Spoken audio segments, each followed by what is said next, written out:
Karibu kwenye video yetu ya leo. Kuna msemo maarufu unaosema ukiyapenda malengo yako ya maisha kuliko mwanamke utapata vyote. Ukimpenda mwanamke kuliko malengo yako ya maisha utakosa vyote.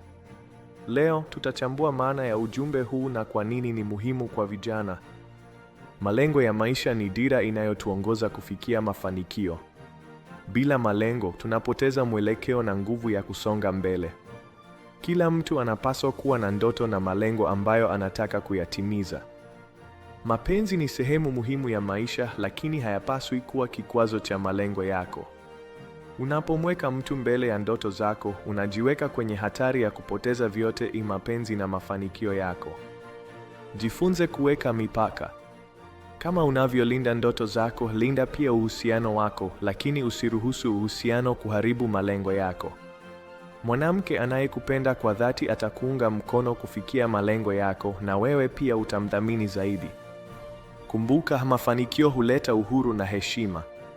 Ukiwaza kwanza juu ya malengo yako, utaweza kumpenda mwanamke kwa njia bora zaidi, kwani utakuwa umejijenga na uko tayari kumpa maisha bora.